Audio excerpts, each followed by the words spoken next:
नमस्कार प्रेक्षकांनो, स्टार प्रवाहावरील तू हे रे माझा मितवा या मालिकेच्या पुढील भागात आपण पाहणार आहोत की राकेश आपल्या खोलीत लावलेला कॅमेरा पकडताना म्हणतो, अर्णव आणि मामा, तुम्ही कोणाच्या विरोधात उभे राहता याची जाणीव आहे का तुम्हाला?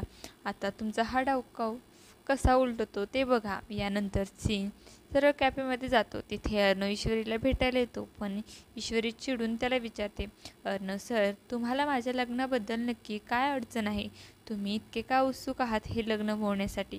आणि एक लक्षात ठेवा, या सगळ्यात राकेश सरांना ओढू नका. अर्णव काहीच उत्तर देत नाही. तेवढ्यात ईश्वरीचे बाबा तिथे येतात आणि दोघांवर जोरात ओरडतात. ते ईश्वरीला आठवण करून देतात की मी तुला स्पष्ट सांगितलं होतं, या माणसाला भेटू नकोस. ते तिचा हात धरून तिला तिथून नेत असतात, पण अर्णव तिचा दुसरा हात पकडतो. या सगळ्यावर बाबा भडकतात आणि म्हणतात, सोड माझ्या मुलीचा हात. पण अर्णव तिचा हात सोडत नाही. शेवटी सर्वांच्या समोर बाबा अर्णवच्या कानाखाली मारतात. सर्वजण हा प्रसंग पाहून सुन्न होतात.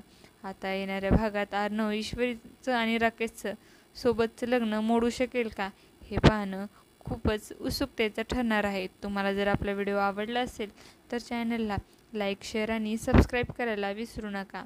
धन्यवाद.